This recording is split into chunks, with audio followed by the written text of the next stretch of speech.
जय जशोदनन्दना जय व्रज जनरञ्जना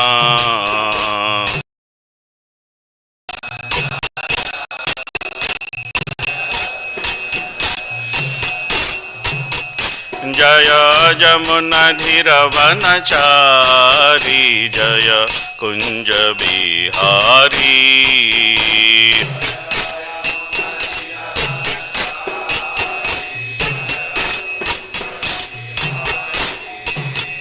जय राधा माधवा जय कुंज बिहारी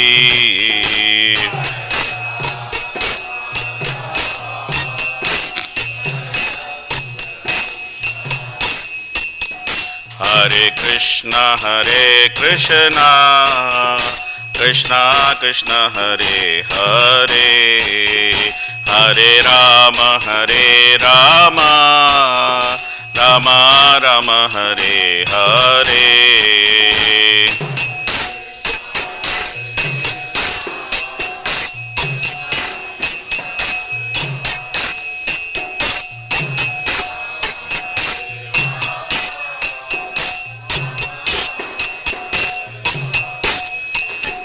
हरे कृष्ण कृष्ण कृष्ण हरे हरे हरे राम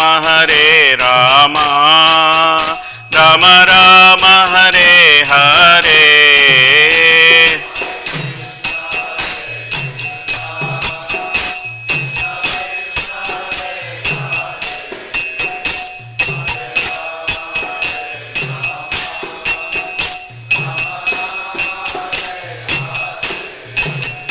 हरे कृष्ण कृष्ण कृष्ण हरे हरे हरे राम राम राम हरे हरे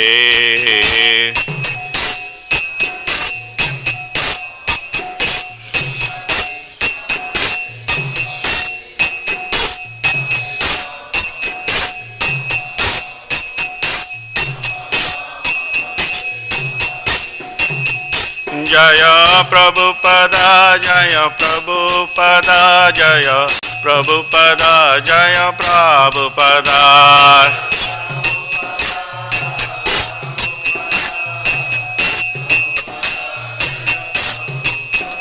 जय रुक्मिणी द्वारकाधीश रुक्मिणी द्वारकाधीश रुक्मिणी द्वारकाधीश रुक्मिणी द्वारकाधीश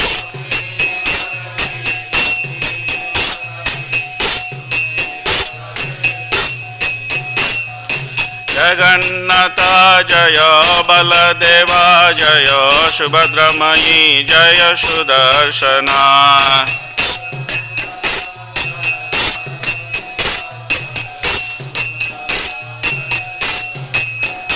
जय गौरनिताय गौरनिताय गौरनिताय जय गौरनिताय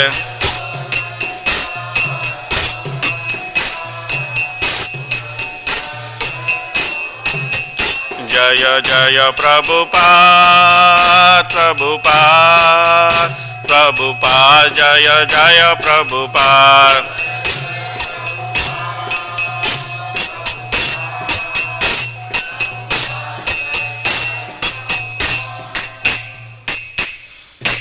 शिला प्रभुपाद की गौर प्रेमानंदे। Readings from Srimad Bhagavatam, Canto 4, Chapter 2, Text 9. So,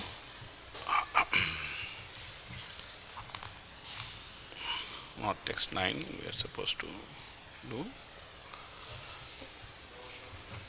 text 11, yeah, text 11 is what we are supposed to do.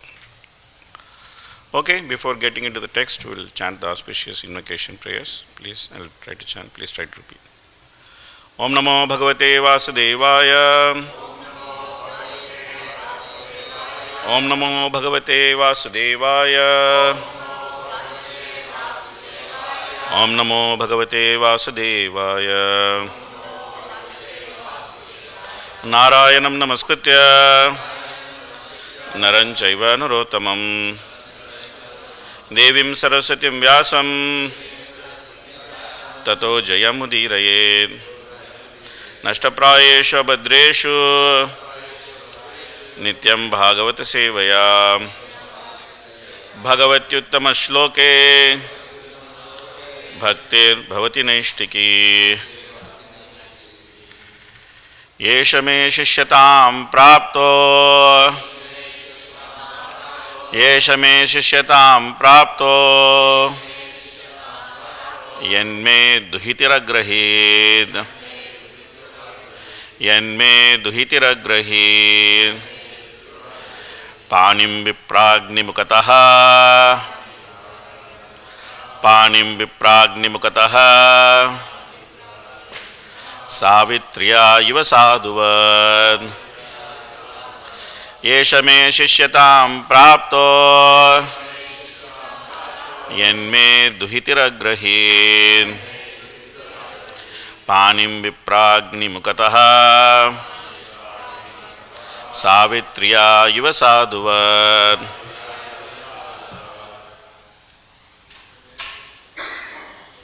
eṣaḥ me śiṣyatāṁ prāpto yenne duhitur agrahīt pāṇiṁ vipra-agni-mukhataḥ sāvitryā iva sādhuvat. eṣaḥ me śiṣyatāṁ prāpto yenne duhitur agrahīt pāṇiṁ vipra-agni-mukhataḥ sāvitryā iva sādhuvat. eṣaḥ me śiṣyatāṁ prāpto yenne duhitur agrahīt pāṇiṁ vipra-agni-mukhataḥ sāvitryā iva sādhuvat. Mataji. eṣaḥ me śiṣyatāṁ prāpto yenne duhitur agrahīt pāṇiṁ vipra-agni-mukhataḥ sāvitryā iva sādhuvat. eṣaḥ me śiṣyatāṁ prāpto yenne duhitur agrahīt pāṇiṁ vipra-agni-mukhataḥ sāvitryā iva sādhuvat. eṣaḥ hi Śiva may my śiṣyatāṁ subordinate position prāptaḥ accepted yat because may duhitihi of my daughter agrahīt he took pāṇiṁ the hand vipra-agni of brāhmaṇas and fire mukhataḥ in the presence sāvitryā Gāyatrī iva sādhuvat like an honest person. Translation and purport by His Divine Grace Abhay Charana and Bhaktivedanta Swami Srila Prabhupada ki jai. Translation.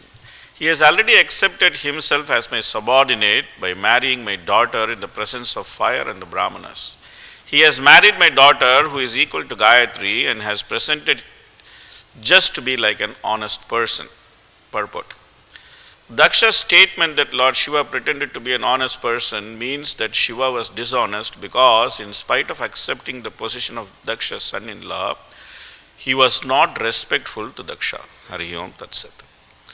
Om Ajnanatimmirandasya Jnananjana Shalakaya Chakshurunmilitam Yena Tasmai Shri Gurave Namaha श्रीचैतन्यमनोभीष्टं स्थापितं येन भूतले स्वयं रूपकदा मह्यं ददाति सपदान्तिकं वन्देऽहं श्रीगुरोन् श्रीयुतपदकमलं श्रीगुरोन् वैष्णवांश्च श्रीरूपं साग्रजातं सहगणरघुनाथान्वितं तं सजीवं साद्वैतं सावधूतं परिजनसहितं कृष्णचैतन्यदेवं श्रीराधाकृष्णपादान् सहगणललिता श्रीविशाखान्वितांश्च हे कृष्ण करुणा सिंधो दीनबंधो जगत्पते गोपेश गोपिका कांत राधा कांत नमोस्तुते तप्त कांचन गौरांगी राधे वृंदावनेश्वरी वृषभानुसुते देवी प्रणमामि हरिप्रिये वाञ्छाकल्पतरुभ्यश्च कृपा सिन्धुभ्य एव च पतितानां पावनेभ्यो वैष्णवेभ्यो नमो नमः नमो विष्णुपादाय कृष्णपृष्ठाय भूतले श्रीमते भक्तिवेदांत स्वामिनिति नामिने नमस्ते सरस्वती देवे गौरवाणी प्रचारिणे निर्विशेष शून्यवादी पाश्चात्यदेशतारिणे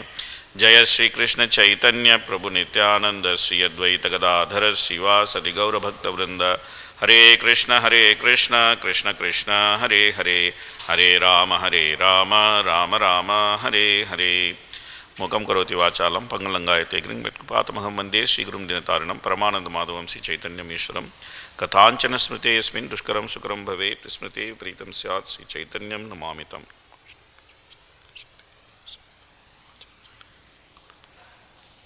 Hare Krishna. So first of all, I want to thank all of you for the wonderful hospitality I experienced last 1 week, and especially the support I experienced yesterday for the project has really touched my heart.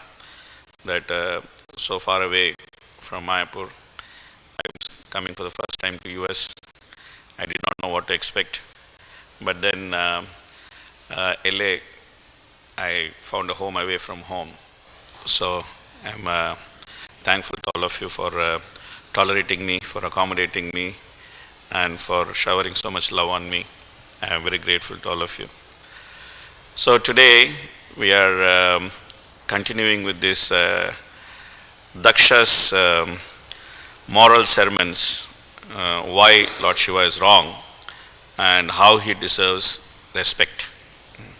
So he gives the reasoning that he has already accepted a subordinate position because he is my son-in-law. So by relationship he is supposed to show respect to me, and if he is an honest person he should have accepted the relationship as it is, and he should have stood up when I came into the assembly. So even though he has married my daughter who is very qualified, because he lacks honesty, so therefore he has behaved in a duplicitous manner and he has not shown me respect. So this is the argument which Dakṣa is putting forward. There is some sanity in this argument. It is not totally insane.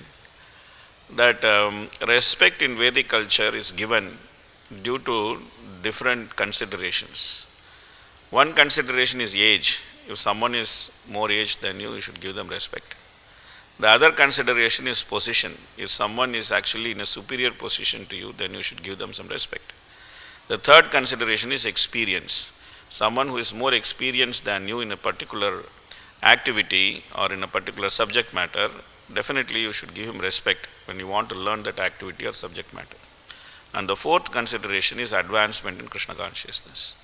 If someone is more advanced in Krishna consciousness, irrespective of all other three considerations, he should be given respect. So these are some considerations in Vedic system on which respect should be given. But the overriding consideration is one's advancement in Krishna consciousness. So here, naturally Lord Śiva, he is more advanced than Dakṣa in Krishna consciousness. And Lord Śiva also had his reason why he did not stand up. It's not that he was externally aware. He says, Sattvam Vishuddham Vasudeva Sabditam Yati Yete Tatra Pumana Pavrataha Sattve Cha Tasmin Bhagavan Vasudevo Hi Adokshujame Namasa Vidiyate. So when Parvati is asking that what's the big deal? You could have just stood up when my father came.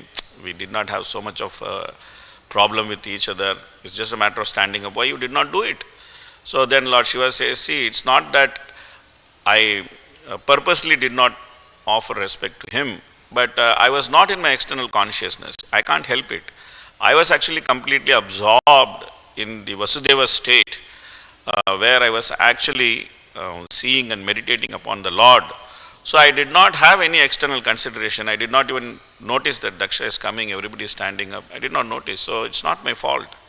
I was completely absorbed.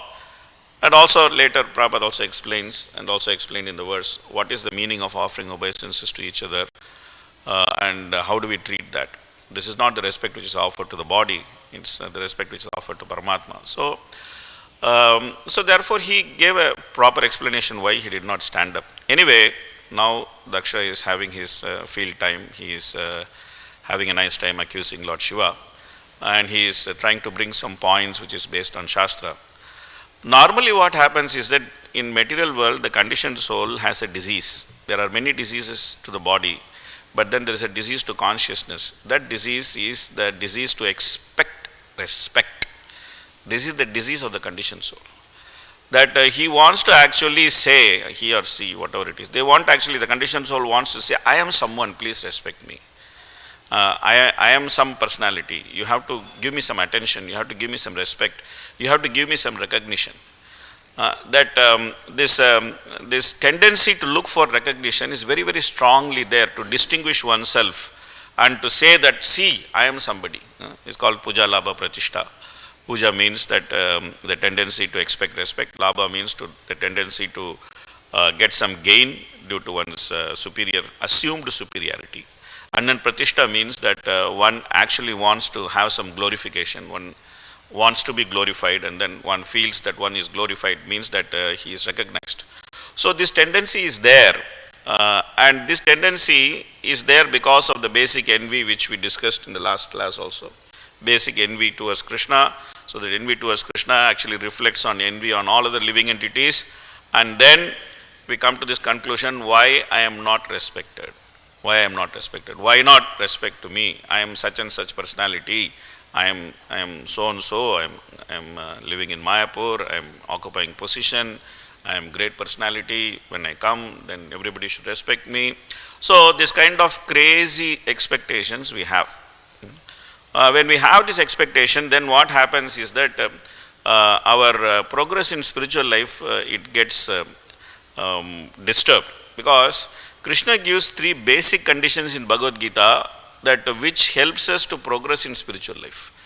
Without these 3 basic conditions, we cannot progress in spiritual life. We cannot even understand that I am not this body. That's why even before telling you are not this body, Krishna puts these 3 conditions.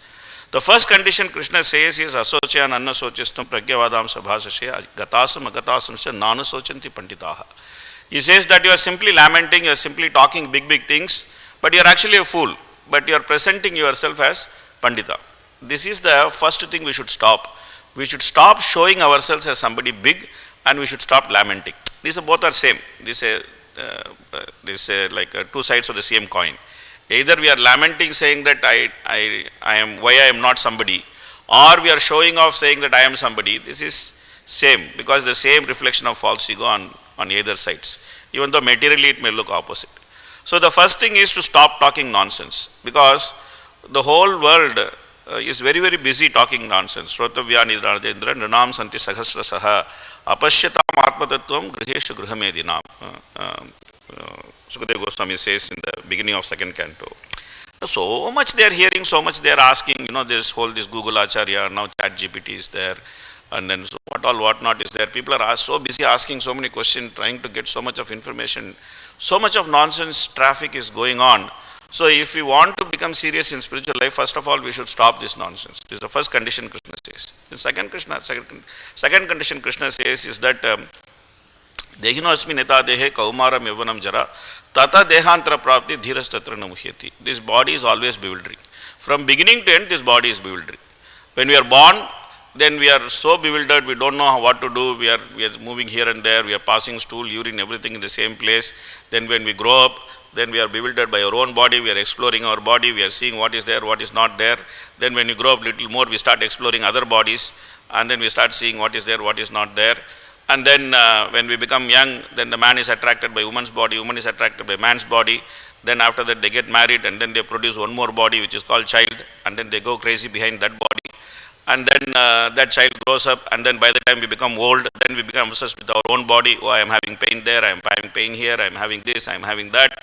So the obsession with the body is a lifetime disease. It's a disease, lifetime disease. So the obsession with the body actually reflects as many things, like the position now Dakṣa is holding. I am son-in-law, this fellow, I am father-in-law, this fellow is son-in-law. I am great, he is small. I am big, he is not so big. I am rich, he is not rich. Multiple considerations with this consideration of the body, and people can go crazy the whole life with this body.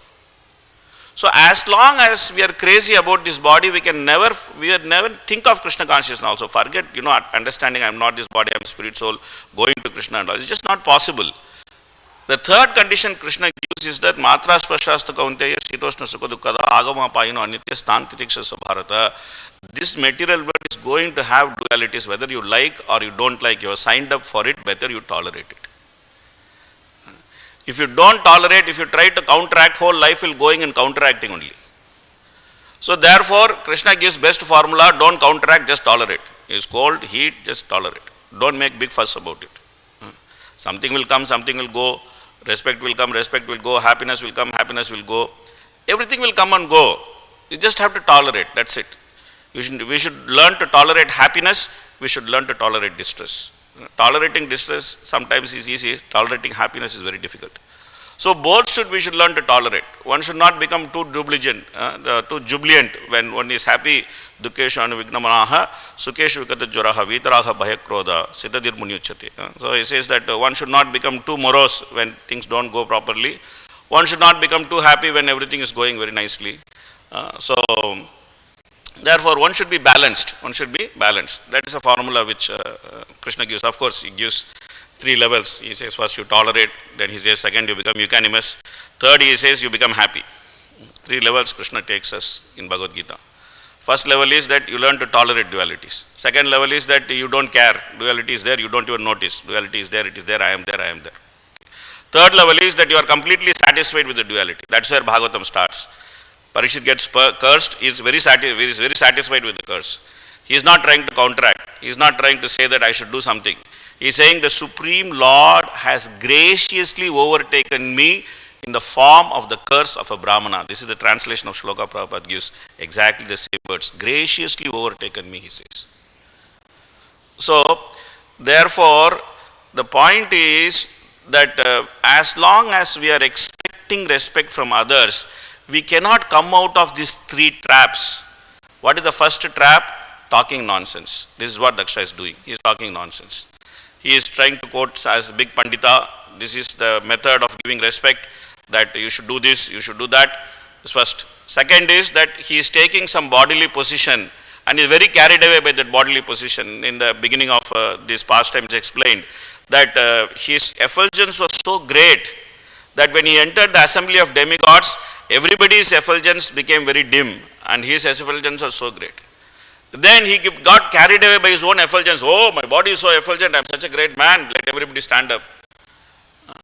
So bodily consideration. Third is that he cannot tolerate that Shiva is sitting. He has to jump up and down. He has to jump up and down. That he cannot tolerate. So the moment we start expecting respect, immediately we become victim of these 3 mentalities with which we cannot even understand that we are not this body, we are a spirit soul. The same thing happens to Dakṣa also. He is unable to understand that he is a spirit soul, he is not this body, even though he is a very learned person. Even though he is a very learned person. Even though he is a great man. That's another important thing we should understand.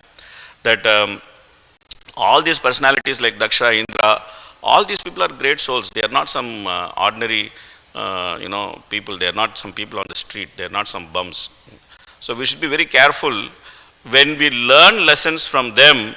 At the same time, we should not disrespect them. Bhagavatam wants to actually completely de-glamorize the material world. That is the purpose of Bhagavatam. So therefore, any position in the material world in Bhagavatam gets de-glamorized. You go Brahma, Brahma is having a tough time. You go to Dakṣa, Dakṣa is having a tough time. You go to Indra, Indra is having the really tough time in Bhagavatam. Why? Because Bhagavatam doesn't want us to aspire for these positions. That Bhagavatam doesn't want us to aspire to become Brahma, Dakṣa, or Indra, because these are positions, anybody can take these positions.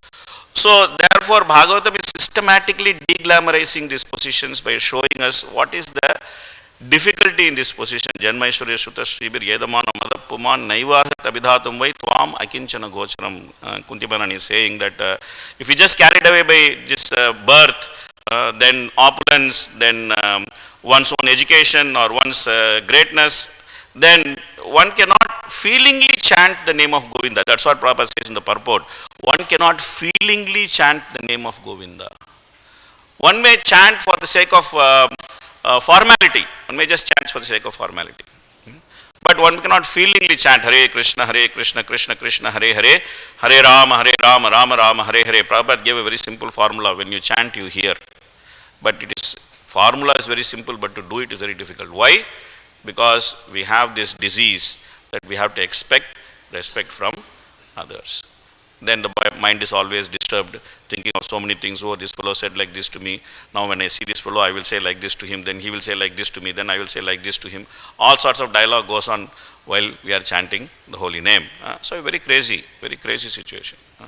So therefore, naturally when people get to such situation, then something has to be done to bring them out of the situation.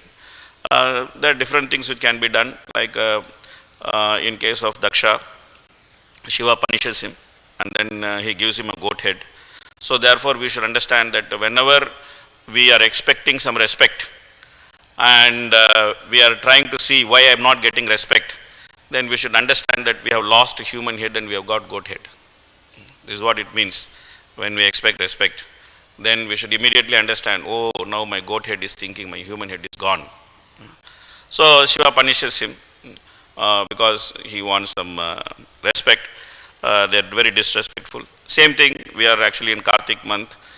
We have this wonderful history of Nalakuvera and Manigriva. They were also very disrespectful to Narada. They were thinking, what is this Brahman always roaming here and there, coming and disturbing us when we are having a nice time. Why can't he just go some other way? Why he has to come this way? He has seen that we are enjoying. He is a brahmachari. He has got nothing to do with this. He should find some other route. So they are just standing in front of him naked because they are thinking, we are close to Lord Shiva, what he can do, like that. Then Narada Muni is thinking, no, what to do with these guys? They are so rich, they are so powerful, they have become so drunk. So I should do something. I should give them some poverty. Because when I give them poverty, then they will actually understand what it means to suffer. As long as they don't suffer, as Narada Muni is thinking with an example, as long as one is not pricked by the pin, he doesn't understand the pain of the pin prick. But when he goes through that pin prick, he will understand that this is painful. So then Narada Muni very mercifully thought, okay, let me give them some pain, let them understand actually, and ultimately let them get association of the Supreme Lord. So he did both. He gave them punishment, but he also gave them the association of the Supreme Lord. So in that sense, he was a little bit more merciful than Lord Shiva. Lord Shiva simply gave punishment. Just cut his head, put a goat head and let him go. So there, in case of Narada Muni, he was a little bit more merciful. He gave them the body of the trees, but he also gave them the consciousness by which they could remember they were originally Nalakuvera and Manigriva. So 100 years they were actually doing austerity with that consciousness. We were Nalakuvera and Manigriva, they were standing naked at that time, now we are standing naked as trees. 100 years of demigods, they stood as trees. And they were always constantly meditating that when we will see the Supreme Lord, when we will come out of this body. By that austerity and meditation, they got purified. And then Krishna is also thinking, when he was bound by Mother Yashoda, he was thinking, these two trees are standing, I have to go there, I have to do something. Not that I am connected with them, they have no connection with me. They have no connection with me. But because Narada Muni has told, I should go and do something for them. So therefore he went and then he relieved them of curse. And then they became Nalakuvera, Manigriva. They got that love of Godhead by Narada Muni's mercy. So we can see that that Dakṣa got punished, but he was committing more and more aparadh. But in case of Narada Muni, he was more merciful. Nalakuvera and Manigriva got punished, but they got love of Godhead. But then ultimate mercy comes from Lord Chaitanya. When Jagai and Madai, when they were going on when they were making so much ruckus in Navadipa. Then Nityananda Prabhu, he saw, he was preaching along with Haridas Thakur. Then he saw, then he told Haridas, hey Haridas, these two people seem to be great rascals. Now Mahaprabhu's glory is not known to anybody. Nobody is thinking about Mahaprabhu's glory. If we deliver these two fellows who are great rascals, then everybody will know Mahaprabhu's glory. So let's go and preach to them. Then Haridas said, okay, let's go. What to do? You want to go? Let's go. Then they went. And then they spoke to these two gentlemen saying that, oh, please chant Hare Krishna. Then they became very angry. They said, hey, you are sadhus, you are coming to us and you are disturbing us. And now we will show what it means to disturb Jagai and Madai. They started chasing both of them. So then Nityananda Prabhu is running, Haridas Thakur is running, both of them are running and these two plus are chasing. And then Haridas Thakur is telling Nityananda Prabhu, very nice proposal you gave. Very nice proposal you gave, Nityananda. Today we are going to leave our body. These fellows are chasing us like anything. I am actually suffering the difficulty of coming with a madman. So then Nityananda Prabhu is telling, this is not the time to speak, let us analyze later, let us run first. Okay. So both of them are running because Jagai and Madai is so stout, they could not actually catch them after some time. So then they went back, they told Mahaprabhu, Chaitanya Mahaprabhu, every day, see actually this whole institutional preaching and giving preaching report, all this started in Mahaprabhu's time. Mahaprabhu is the original ISKCON. He started a very, very systematic way of preaching. He told Nityananda Prabhu and Haridas Thakur, every day you go and preach. But then he told every day evening you should come and submit preaching report. This whole system of reporting started by Mahaprabhu. So then every day evening they have to give preaching report. That day evening they went and Mahaprabhu asked them, what happened to your preaching? What did you do? Then Haridas Thakur said, you know, this person Nityananda, he was supposed to get us killed. Somehow we escaped. Then Mahaprabhu asked what happened. Then Nityananda Prabhu explained that these two rascals, they are great rascals, Jagai and Madai. We somehow want to make them chant, we somehow want to give them your mercy so that the whole world can understand that what kind of great personality you are. Then Mahaprabhu said that just because Nityananda, you want them to become devotees, soon they will come and dance in ecstasy. Just because you want it, they are already delivered. Just because you desired it, they are already delivered. Very, very merciful. Then Advaita Acharya, then Haridas Thakur, he wanted also them to get Advaita Acharya's mercy. So therefore he went to Advaita Acharya and then he complained about Nityananda. You know what Nityananda did? He chose the worst people to preach. And then they came to attack us, we were running, such a big mess happened. Then Advaita Acharya said, if they don't become devotees, I will destroy the whole world. This way, actually they got Advaita Acharya's mercy also. So then next time when by Mahaprabhu's arrangement, Jagai and Madai, they actually came and they camped in Ganga very close to where Shiva's Angan is there. And then they carried all their nefarious activities and then everybody started becoming very afraid. They never go to Ganga seeing Jagai and Madai. But then one day Nityananda Prabhu thought, this is the time I should go and do something to them. So he went to them and again he requested them to chant Hare Krishna. And then it happened that they both, there was some altercation and Jagai and Madai, one of them actually, Jagai, he actually hit Nityananda Prabhu. And then Nityananda Prabhu came back, he was bleeding. And then Mahaprabhu came with great anger. He called Sudarshan Chakra, Sudarshan, Sudarshan, Sudarshan. And he was looking very terrible like fire. Jagai and Madai became so afraid. Oh, what is going to happen to us? That how we are going to escape this. They fell at the feet of Mahaprabhu and then they were begging for forgiveness. And then Nityananda Prabhu said to Mahaprabhu that this Madai was trying to hit me, Jagai only saved me, so please give mercy to Jagai.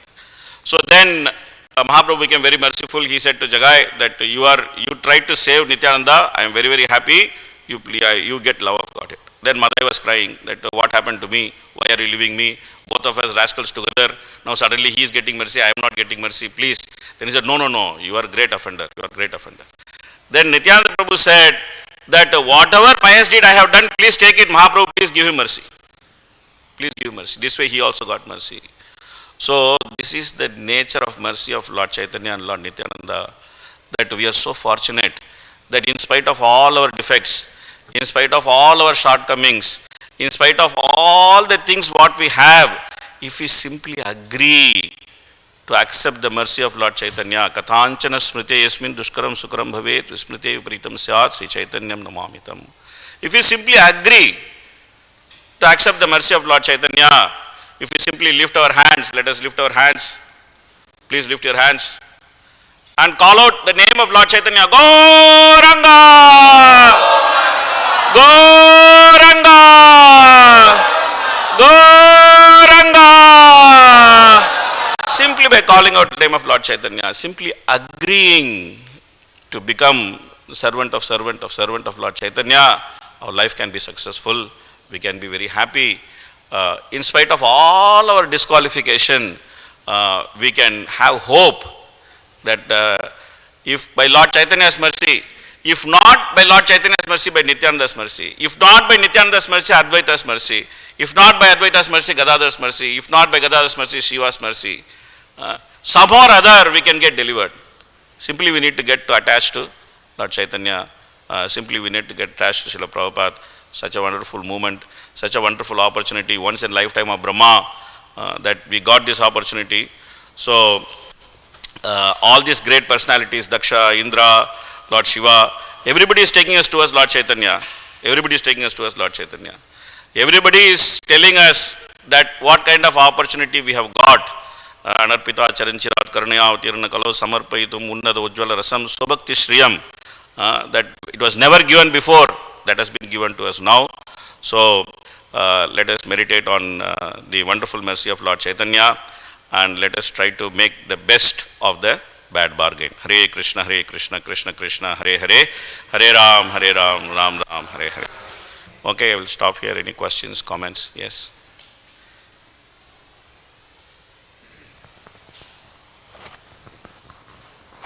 Thank you for a very wonderful class.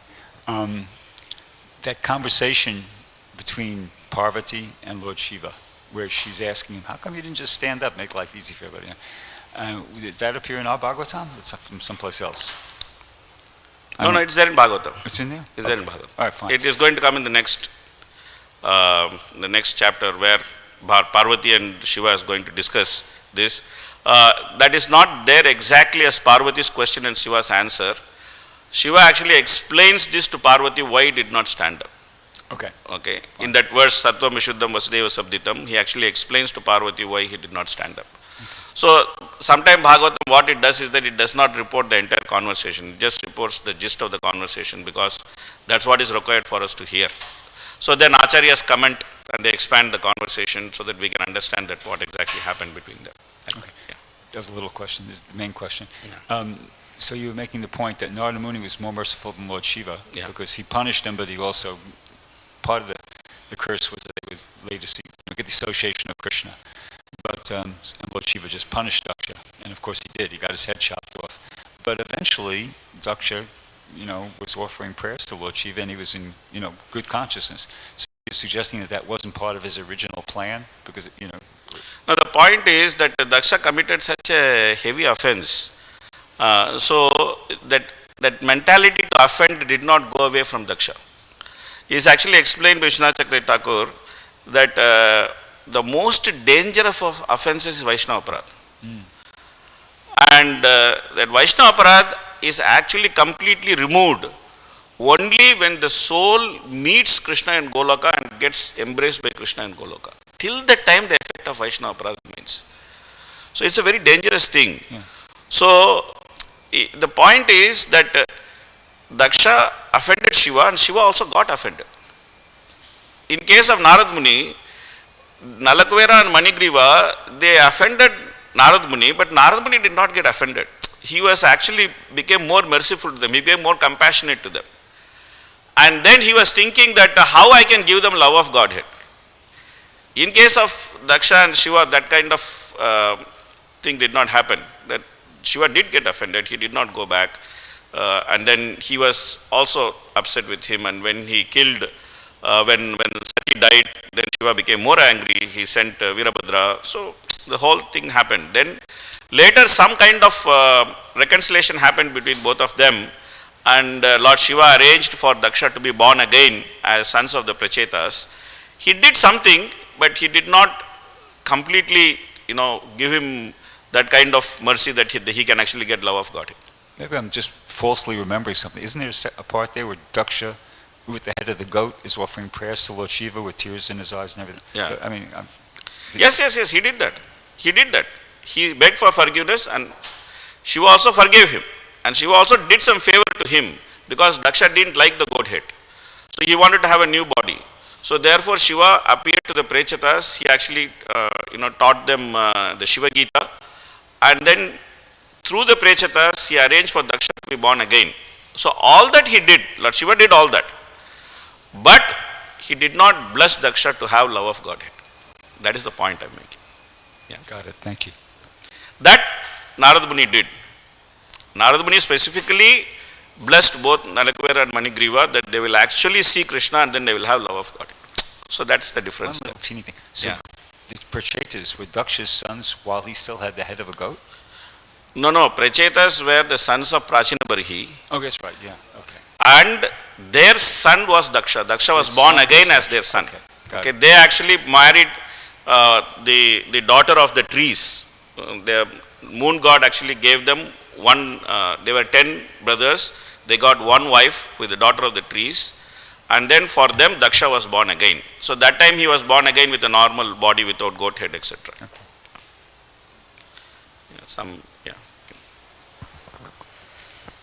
Thank you, Prabhu, for a nice presentation.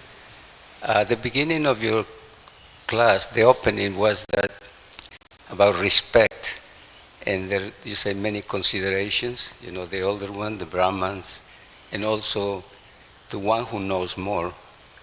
Like in this case, if someone knows more Krishna consciousness, we immediately, we give them respect. So I just wonder about you. Can I make a small comment? Say? Can I make a small comment? It's not about knowing more.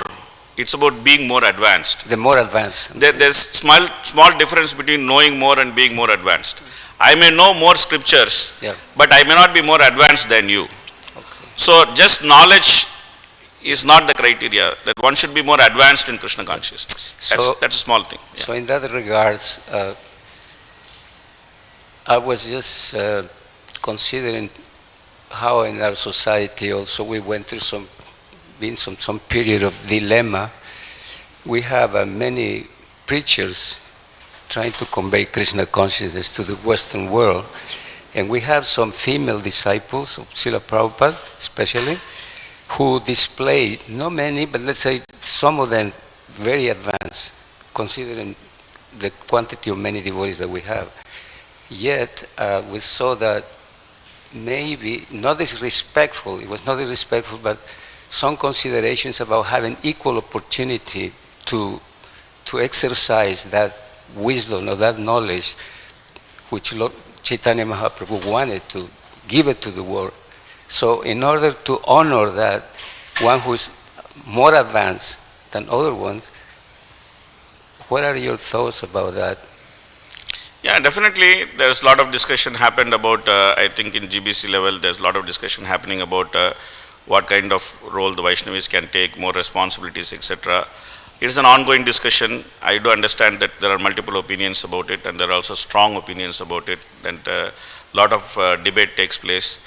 But ultimately whatever GBC decides will stand, because GBC is the representing the will of Prabhupada, and then whatever GBC decides, and if they decide the right thing, then Krishna will also support it as time factor.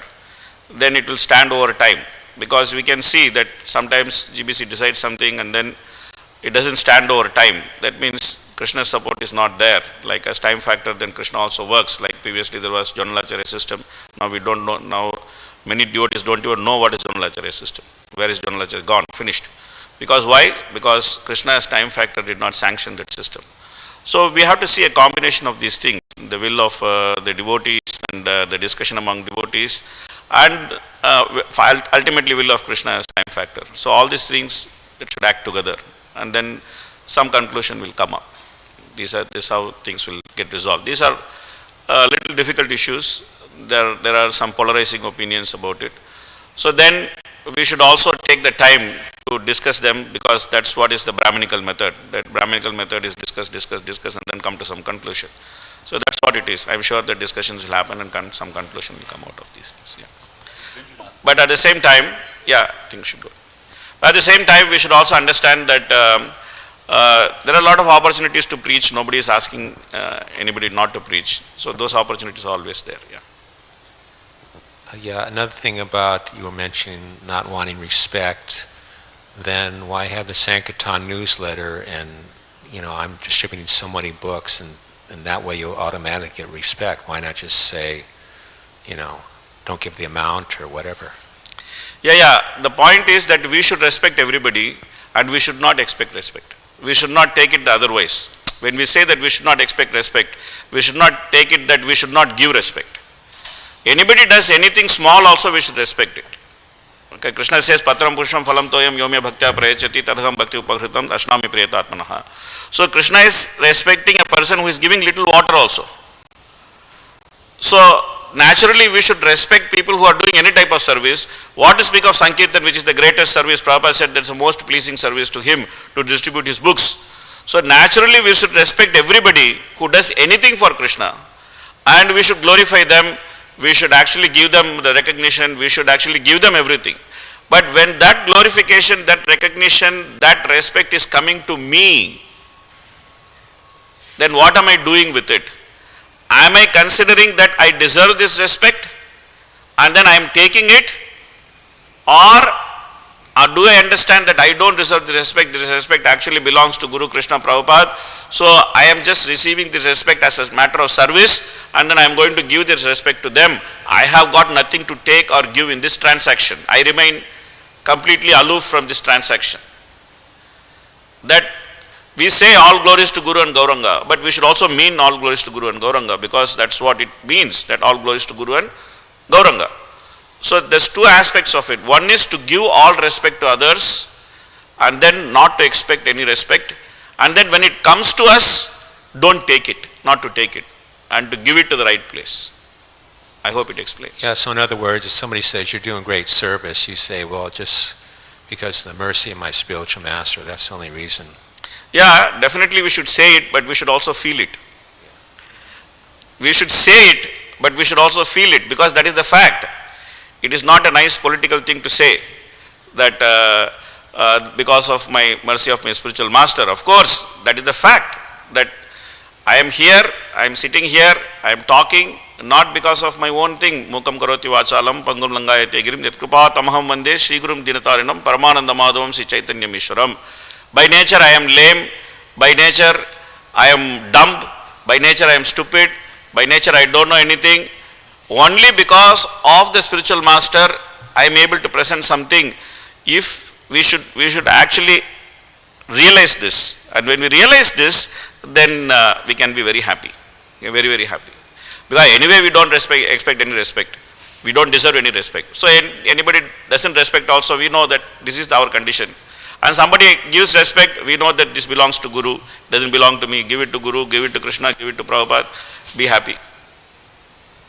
Yeah, I hear that because, okay, Prabhupada says it's not, it's mercy my spiritual master. But what should the disciple of Srila Prabhupada think? Should he say, well, yeah, Prabhupada's not really doing anything, it's his Guru? I mean, you see what I'm saying? Yeah. So that is what I'm again saying, that we should give all respect to others. This I'm again saying again and again.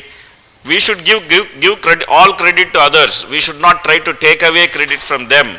Like when someone is doing something, you're not done anything, you're not distributed any book, you are a stupid guy, you are a crazy guy, it's only your spiritual master is distributing the book, you're not distributing anything. This is not we are supposed to say.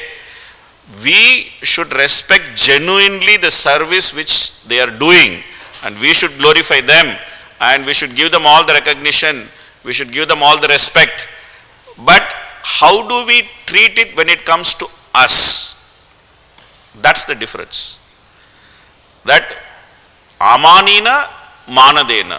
Amanina means that one should not expect any respect for oneself. Manadena means one should give all respect to others.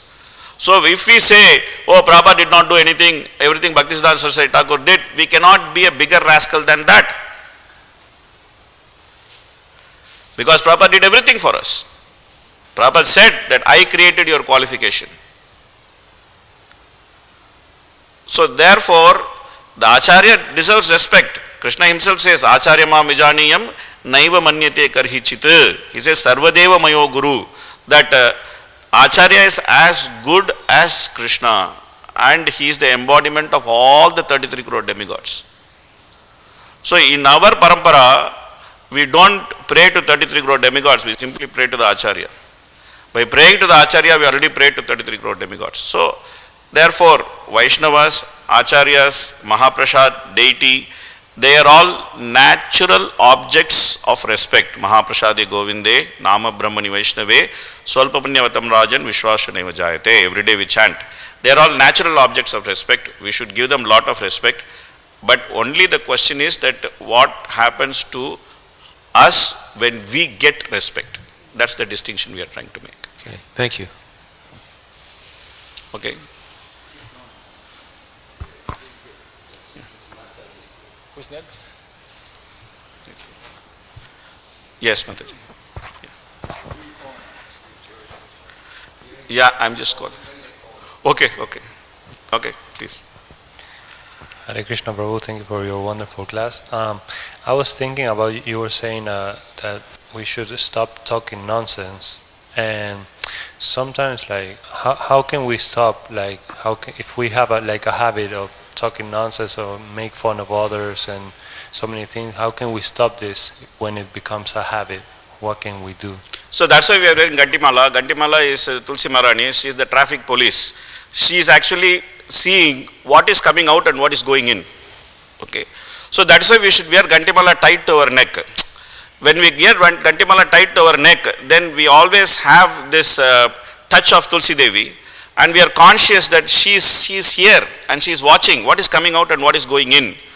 So no nonsense out, no nonsense in. This is the traffic police. She is seeing everything. So we should become conscious, because our parampara is that we approach Radha and Krishna through Tulsi Maharani. That's why we have Tulsi beads, we have Gantimala, we surround ourselves with Tulsi. The most important places we keep Tulsi in our body. Why? Because she is monitoring us. She is seeing what like for normal people who is monitoring, Chitragupta is monitoring.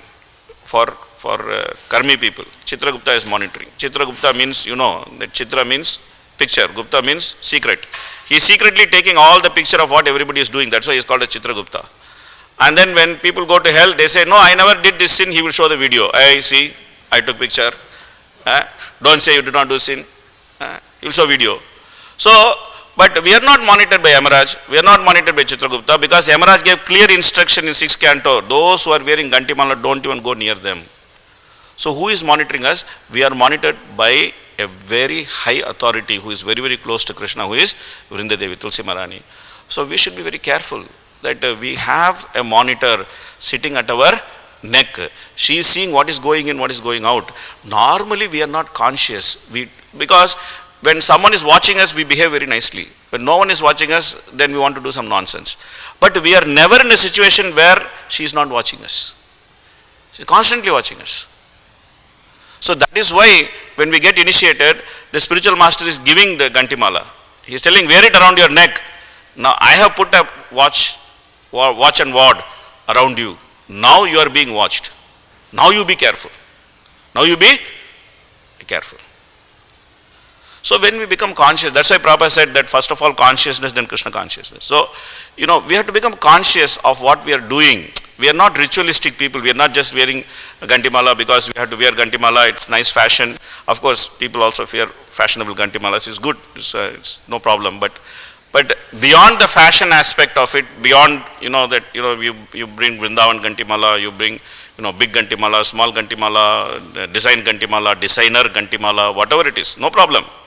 But beyond all that, we should be conscious that she is there to watch us. And when we become conscious of that, then naturally we are thinking what is going in, what is going out. We become very conscious. That's the formula, simple formula. And every day morning we are telling that Dina Krishna Dase hoy, Yei Janamora hai. I want to become your person.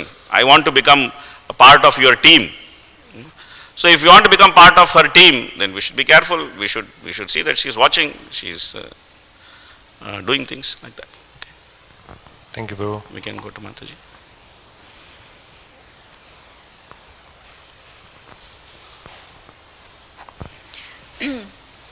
Prabhu, I wish my mind would process information as fast as you speak. I didn't catch so much. Sorry. So I would clarify with you. It was so many amazing realization. Thank you so much. So you said 3 conditions to process in spiritual life. The first one was stop talking nonsense. The second, I don't know how to summarize. I wrote bodies always bewildered, obsession with the No, bodies. don't be bewildered by this. First condition is stop talking nonsense. Second condition is don't be bewildered by the changes of body. And then The third condition is tolerate dualities in life. Gotcha. Okay, I put it all under the second. Thank you. And then also to clarify, you said when we expect respect, we are obediently conditioned to those 3 conditions. So the one we just spoke about. Yeah. We can see in Dakṣa's case, he is going through all the 3. Yeah. That's what I explained in the class. Gotcha. That he is talking nonsense, and then he is bewildered by his bodily relationship with Lord Śiva, and then he is unable to tolerate the so-called disrespect from Lord Śiva. So he is a classic example of all the 3. That he is unable to actually understand that I am not this body, I am a spirit soul. Thank you so much. And I have a question. What does it mean more? How do you say who is more advanced in Krishna consciousness? Like you said, like someone who is more knowledgeable is not necessarily more advanced. What are the symptoms, like the easy symptoms? So when we were in Mayapur Institute, at one point of time, His Holiness Kadambakanana Swami Maharaj, he used to take a Nectar of Devotion class for the students. So one of the students asked this question that to Kadambakanana Swami Maharaj, that how do we understand that who is advanced? And he gave a very classic answer. I want to give that answer. It is his answer, it's not my answer. Okay. So he said that devotees are like mangoes. Devotees are like mangoes. The same Prabhupada example. Some of them are green mangoes, some of them are ripe mangoes. Okay. A devotee who is a green mango, he is thinking that he is ripe mango. But everybody around him knows that he is green mango. Okay. A devotee who is a ripe mango, he is thinking that he is green mango, but everybody around him knows that he is ripe mango. So this way, we don't have to wear some badge saying that I am advanced devotee. Okay, we don't have to wear that badge. So when Sanatana Goswami met Mahaprabhu, then Sanatana Goswami told Mahaprabhu that see, in the consideration of the outside world, I am considered a greatly literate person, but actually I am a fool. I don't even know who I am, what is the purpose of my existence, and why I am in this world. So can you please instruct me? Like that he said. Mahaprabhu was very pleased with Sanatana Goswami's behavior. Not only at this time, but also in the second time when Sanatana Goswami came to Puri. It's a long story, it will take long time to tell all that. But ultimately what Mahaprabhu told Sanatana Goswami is that, oh Sanatan, you are so great that you can deliver the whole world. Yadyapito tumiho jagat pavana. Tumar spasha pavitra hoy deva munigana. Simply by touching you, 33 crore demigods and all the sages, they can be delivered. You are such a great personality. But still, you have maintained the etiquette of the behavior of a proper Vaishnava. And then he says, that etiquette which you have maintained, that is the ornament of Vaishnava. So, by seeing that etiquette which the Vaishnava maintains, which he wears as his ornament, we can actually understand that he is advanced. So that's the easiest way. So people can speak many things, people can give nice class, but ultimately how do I behave? what kind of arrogance I have. Okay. So that we cannot fake. That we cannot fake. So simply by moving with Vaishnavis, and then seeing what kind of etiquette they follow, we can easily understand. Okay. Thank you so much. I have another question, but I don't want to take more time. I think that we'll take one last question from Prabhuji. Here. Krishna Kumar Prabhu. Hare Krishna. I just want to say that you do very nice classes, and if you can come more to New Dwarka, and not just New Dwarka, but all our ISKCON centers in North America, we will benefit. So now I am getting into the trap of glorification. Anyway, I am not a great personality. I'm not saying it out of humility. I'm just saying out of the fact that I simply came here to collect money. Okay.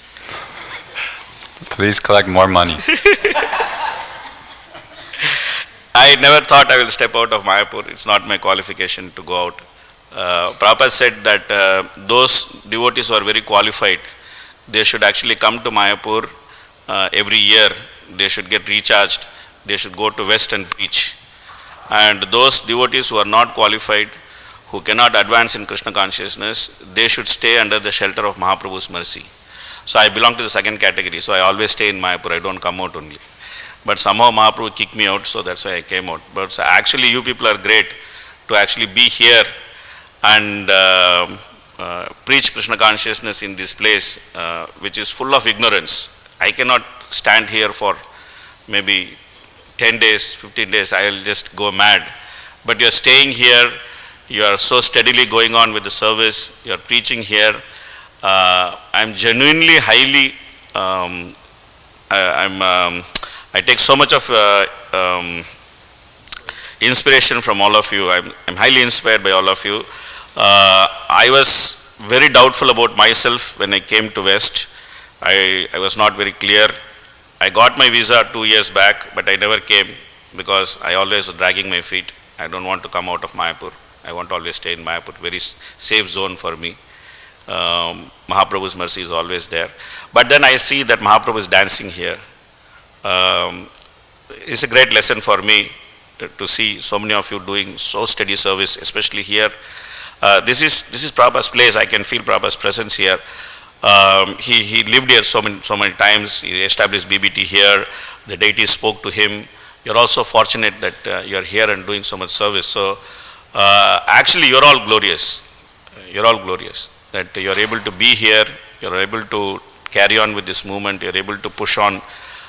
You are the ones who are actually stopping this advancement of Kali. So I am very happy that I came here and I got association of all of you. Thank you. Hare Krishna. ग्रंथराज Shrimad Bhagavatam की, श्रील प्रभुपाद की, दक्षा की, Lord Shiva की, गौर प्रेमानंदे. Thank you very much.